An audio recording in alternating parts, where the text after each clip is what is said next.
It is the Week 11 preview part one here on the Audible Cecil Lammy Sigmund Bloom, Washington and Philadelphia on Thursday night. Sometimes Thursday night, most times. Thursday night's not good as I choke myself up.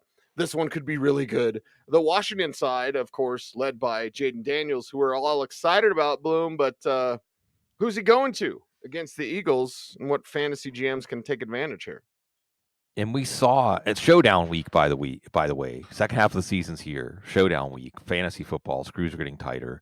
And this is an interesting game because I don't think either of these teams really have a signature win yet this year. Maybe the signature win comes against their division rival as you can control the division, or at least the beginnings of control division happen with this game. You saw it last week, the Steelers, who have a lot of practice with Lamar Jackson. And look, really, I mean, the closest thing, I'm not saying a one-to-one comparison, but as far as what you have to think about when you're defending a quarterback, the closest thing to Jaden Daniels in the NFL right now is Lamar Jackson.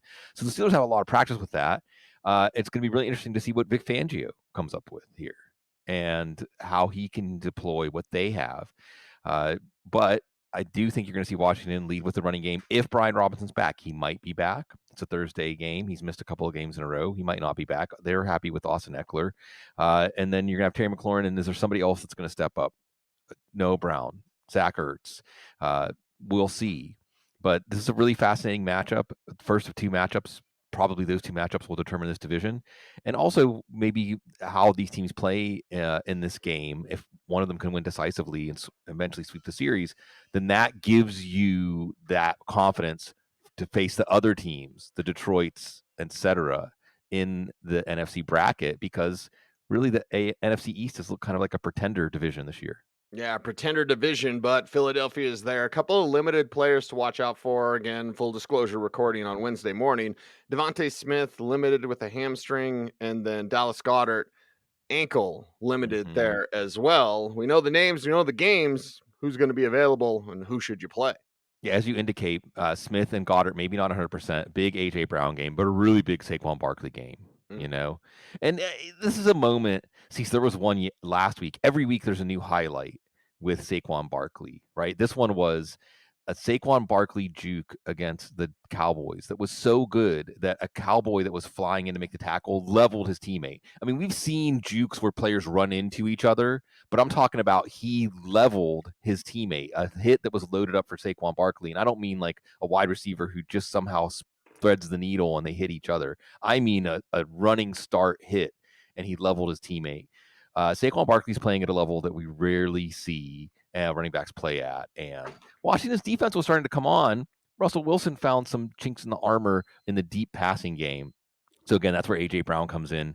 Dallas Goedert, Devontae Smith, not quite as good plays. Do have 4 teams on bye this week. But Jalen Hurts also resurgent. So, yeah, this is going to be a really fun one. Like you said, Cease, not your typical Thursday night game, a very meaningful game for fantasy. Yeah, meaningful game abounds in the next one because it's okay, Chicago. It's Green Bay side first, and Green Bay against Chicago in this one. Green Bay, I want to put the screws to them, right? Put the foot on the gas, whatever have you. Christian Watson, Romeo Dobbs, of course. We are looking for Jaden Reed going over 100 yards again. Josh Jacobs there as well with Jordan Love leading the way. This one, the Chicago side's more interesting, Bloom. The Packers side is just okay. Did the people we normally expect actually show up? Yeah, and maybe bye week adjustments for Jordan Love to not be so loose for the ball with the ball. Brett Favre, all-time great Packers quarterback, but you don't necessarily want to emulate him in terms of interceptions. And yeah, Jaden Reed's got to be in. This is a tough matchup. The Bears defense, remember, that's the signature side of the Bears team, the side of the ball. Romeo Dobbs, a high floor wide receiver 3 flex. We're going to watch that Watson-Wicks split to see if there's something there with Watson maybe in the second half. We know there's something there with Tucker Kraft. He's a tight end one. Obviously, we know there's something there with Josh Jacobs. Also, the announcement this morning that Lloyd, I almost said Marshawn Lynch because I always have Marshawn Lynch on the brain. Lloyd going to be activated. So complicating things is Chris Brooks, Matt Waldman favorite Chris Brooks, showing that he's probably the better passing down back behind Josh Jacobs. So a embarrassment of riches in this backfield. Tough to know who to target if Josh Jacobs goes down. The Bears defense was not the problem, but the Green Bay offense does give any defense a lot of problems to solve. It's gonna look like the problem on Sunday Yeah. against that Packers offense. And then we get to the blankety blank Chicago offense. Now, no need to go over the names, but just the Shane Waldron firing. We've Yeah. seen teams before have a bounce when they get a new coordinator in. I'm not sure that's going to happen here. There is like sports radio talk rumblings are like, just put in Tyson Bagent and all that. Right, Like, right, right. okay, let's discuss from a fantasy perspective because it's a bit of a mess in Chicago. Yeah. Thomas Brown, Draft Guys TV alum, Thomas Brown. I like Thomas Brown. Yeah, and he's from the McVay tree. He's a McVay offensive coach. Now, he was involved in the brain trust of this offense already this year. He was the passing game coordinator. Hmm. Not exactly a success. Coming into the bye, you wonder if Thomas Brown was getting more influence going into the bye, and then they made some adjustments out of the bye because the offense has just bottomed out of the bye. It looked like Caleb Williams was starting to turn the corner. It looked like they were starting to get the value out of these three receivers. And you wonder if Thomas Brown's main job is not even strategy and play calling and play design, but just getting everybody back on the same page. Because you talked about it, Cease, the sports talk radio element of this. Oh, there are veterans asking for Tyson Bagent, which it's absurd, I think, if that's true. And I'm not saying that doesn't mean it's true. Or otherwise, you're seeing, I think, someone trying to get up, or more than one person trying to get up into the consciousness, the narrative. Well, it's actually Caleb Williams' fault, not Shane Waldron's fault. Again, we can all have our own discussions about this. There are splits, rifts happening in this offense, and Thomas Brown's got to hold it together. And you're talking about something that goes beyond this year for this franchise. Is Caleb Williams going to finally be that great Bears quarterback? As far as fantasy, I think you're just in a wait and see mode. I guess you play DeAndre Swift because that's the one part of the offense that was working. Although, again, that's not the part that Thomas Brown was in charge of. And we'll see about, and I guess if you're going to play a wide receiver, it's DJ Moore, obviously. If you're Thomas Brown, you're saying, how can I make a game plan, a shot across the bow? Things are going to be different. You force the ball to DJ Moore, get him wide receiver screens, end around, something. Just get the ball in his hand early on those scripted plays, and then hopefully something will happen later on. Yeah, hopefully there's a bounce back there, but we'll put a pin in that one, Bloom. Next game, not terribly interesting. I mean, it's the Lions, so you'll get to talk about the Lions, Bloom, but Yay. Jacksonville side with Mac Jones. Trevor Lawrence may be done for the year. Right. If it is going to be Mac Jones or whoever, just please throw to Brian Thomas. Only a couple of catches last time. Yeah. All right, Mac. Not relying on Jaguars this week. Yes, can we bring Billy Volek out of retirement, or Todd Bowman? One of those quarterbacks that just knew, like, I have a really good receiver. If I'm getting on the field and I want to create success for myself, I'm just going to throw that guy. It makes you wonder, how did Mac Jones beat out CJ Beathard in training camp? Did he really? Was it just like, we want to see what Mac Jones can do because we traded for him and he has this pedigree? I don't know, but I saw enough last week. I don't think as of this moment that they're going to CJ Beathard. If you have Thomas or any part of this offense, you would hope they're going to CJ Beathard. The only player in this offense you can trust if Mac Jones is playing is Evan Ingram, because, well, that fits into what Mac Jones can actually do competently, kind of. And I look at this game, by the way, Cease. It's Jaguars against Lions, so it's a big cat game. And it just makes me think about Valerio. If you, again, and folks don't know the story of Valerio, he's the Jaguar, if I'm saying that, Jaguar, that got free in the New Orleans Zoo overnight like 6 or 7 years ago and went on a killing rampage, and he's still there. He's still, Valerio's like that. Nothing happened. Valerio's like, we're sorry, Valerio. And Matt Price, the FF zookeeper, who I've been on his show a few times, great dude. He's actually hosted us at the San Diego Zoo. He took care of Valerio when he was little. So there's a fantasy football connection here.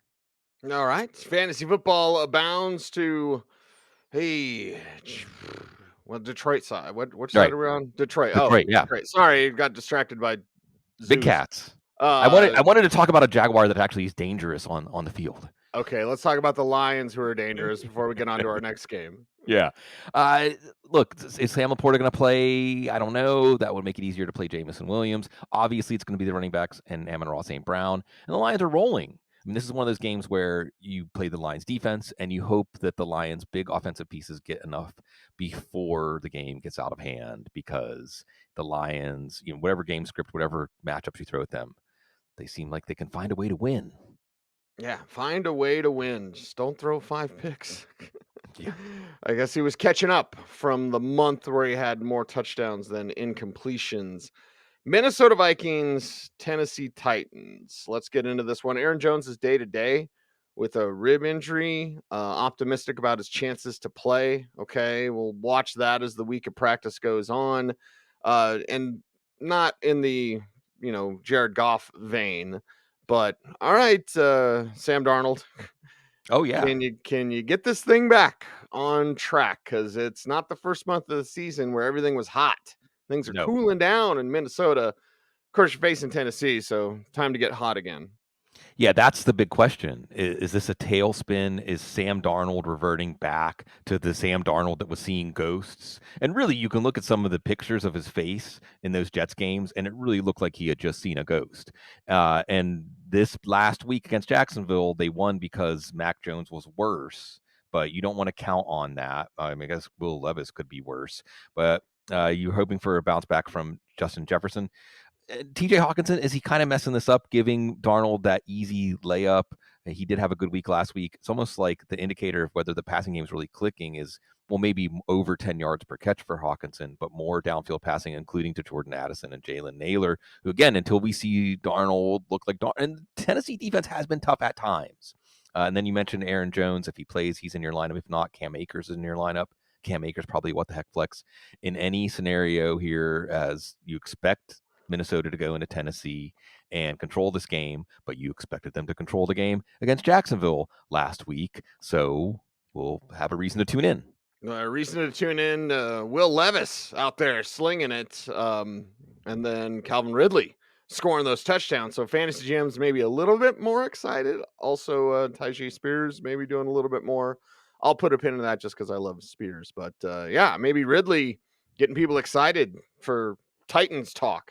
Yeah, because he did it with both quarterbacks now. It's not just Mason Rudolph. He had 2 touchdowns. Only one came in garbage time against the Chargers last week. You know, this is a Tennessee offense that can at least pass downfield to Calvin Ridley. They have, as you mentioned, Tyjae Spears now complicating the backfield. And really, Tony Pollard, it sounds like, needed the rest anyway, needs to not be getting 28 touches in a game. But that means Pollard, especially in a game script like this, is just a what the heck flex. And Will Levis didn't look as bad. Levis didn't have, he got sacked 7 times last week, but he didn't have the big mistake. This week he faces Brian Flores. I mean, talk about Valerio and Hunting Cease. How much is Brian Flores like preparing for a week when he faces a quarterback like Will Levis? Oh, yeah, loves it. Absolutely loves it. 4 games down, 3 games to go. Audible Part 1, Week 11 preview. Raiders are going to start Desmond Ritter. Raiders are going to start Desmond Ritter against Miami. Okay, Bloom. Probably not a lot of silver and black in your lineup this week. No, well, maybe. I don't know. Is he going to be worse than Aiden O'Connell and Gardner Minshew? He wasn't terrible last week or 2 weeks ago when he got in, but not known for his passing prowess. Still, Jacoby Myers probably a uh, Brock Bowers probably. These guys. I don't think you can bench Bowers. Myers is still a wide receiver 3 flex. Watch this split coming out of the bye. Whatever. Antonio Pierce. We were rooting for him, but probably not the hire. Yeah, probably not the way you want her to go. Miami side is like, okay, Malik Washington running one in. I mean, I love him, love his game, crazy deep dynasty, but it's like I didn't have that on my bingo card. Achan, of course, and Tua on Monday night. Don't get hurt, Tua, please. Jalen Waddle doing a little bit more. You had Tyreek rediscovering the end zone. Okay, nobody's carrying ODB, so and Raheem Mostert only a couple of touches Mm-hmm. this last time out on Monday night against the Rams. So let's talk about the Dolphins at home, re-energized, of course, to face the Raiders. Yeah, trying to keep their season alive, and they're not dead. I mean, you look at their schedule, and I think 8 or 9 wins is very much likely, if not merely possible. Maybe even 10 wins. Even though this team got off to such a slow start, you got to just win the games you're supposed to win, and that's going to be, I think, a lot of the running game in Achan. And Mike McDaniel did say that the something about the game plan last week. That's why Mostert didn't get the touches as a runner. It was more Jalen Wright. Both of them were what the heck flexes. Mostert a little bit of an edge because he could get some goal line carries. You would expect Miami, especially with the way their defense is playing right now, to control this game. But the problem is now, again, Tua, Waddle, Tyreek Hill playing with that torn ligament in his wrist. These guys aren't automatic plays because if the Raiders can't hang around in this game, if Desmond Ridder can't keep the Raiders within a score, then you don't have to air it out. And you also have viable targets, Jonnu Smith and Malik Washington, as you mentioned, Cease. And how did he fall to the 6th round? You can see what's really fun about a player like Malik Washington is he gets up to speed quickly, and he's got such a low center of gravity. He is tough to bring down. I think Mike McDaniel sees that, especially now. Maybe Malik Washington is the best player on their roster to take that touch because he looked fantastic. And I think you're going to see him make it harder to expect big numbers from Hill or Waddle down the stretch. And you said deep dynasty sees, check the waiver wire just in case because he shouldn't be out there. He shouldn't be out there. Malik Washington, the best receiver at the Shrine Game this last year. So there's your Shrine Game bong rip. If you so enjoy that, Bloom. Water pipe. Water pipe there for sure. Taj Washington was good at that game too. Malik from Virginia, Taj from USC. So Malik, yeah, great to see it. Great to see it. Great late round pick there for the Dolphins. Rams and Patriots is our next game up. And while they have some auxiliary players that we do appreciate, Bloom, Tutu Atwell, Demarcus Robinson, Blake Corum, they didn't do anything last week. It was all about the guys that Kyron, Stafford, Puka, Cooper. Okay. It's going to be the same, or some of those other guys going to get something against the Patriots this week? It really sounds like it should be Puka, Koopa. I don't know where you would go with Kyra. I don't know. This is such a hard team to figure out week to week. They got 2 starting offensive linemen back. They're going to have a complete game with the 3 receivers, Puka not throwing a punch. You would have thought, and hey, credit to the Lions defense. I mean, the Dolphins defense. Credit to the Dolphins defense. Always Lions. Always default to Lions. Who are we talking about? Lions. Oh, actually, the Rams. Credit to that Dolphins defense, but this is a hard offense to project week to week. This is a hard team. I forget who it was. Probably my man Pat Doherty. He said something like, they can't figure out if they're the best worst team or the worst best team because week to week you don't know what you're going to get. Is it going to be a Stafford bounce back against a New England defense that's feeling their oats? See, what is more? You talk about pelts on the wall. What is a bigger pelt than getting an offensive coordinator fired? Like, how can there be a better achievement for a defense than the offense you just played? They said whoever's in charge has got to go because it was that bad. So are they going to maybe thwart the Rams? You still got to play those 3 again. Kyron, Nakua, Cup. I mean, these are no brainers. Demarcus Robinson, a deep what the heck flex didn't come through for us last week in a game that we thought he might.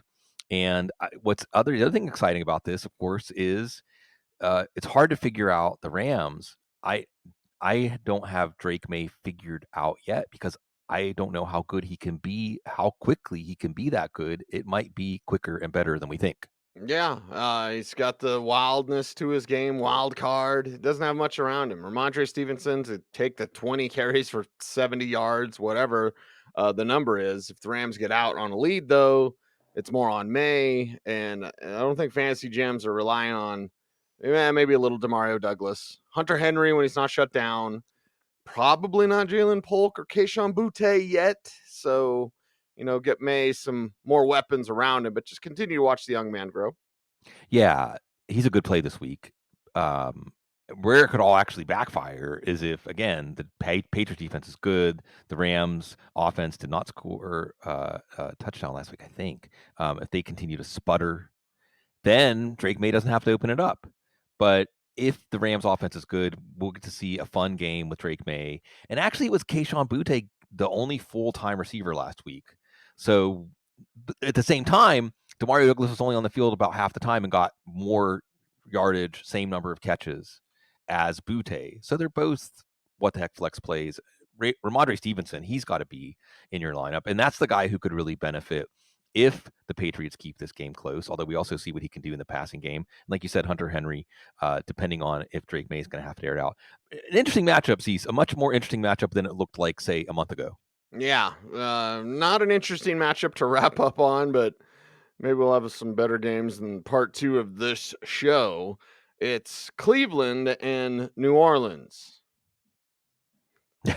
Cleveland and New Orleans. There you go. Yeah. Just want to let that hang out there. But is Jameis who they're sticking? Reports coming out like we're sticking with Jameis. Oh, Yeah, right. of Okay. course.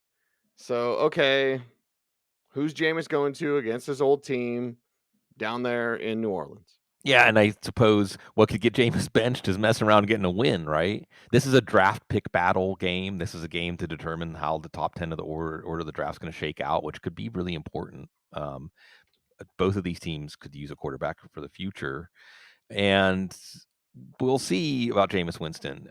And Dorian Thompson-Robinson, really the chances of the Browns winning go way down if he's the starter, but that might be why ownership could come in and say that's who's going to start. It is Jameis, which means you feel good about Njoku, you feel good about Cedric Tillman, Jerry Jeudy, probably what the heck flex, Elijah Moore, a deeper what the heck flex, and then we'll see about Nick Chubb, because he said the game was starting to slow down for him now. He's starting to feel like himself. He was starting to get that snap count up. And now that he's rested off the bye, remember they made him the captain.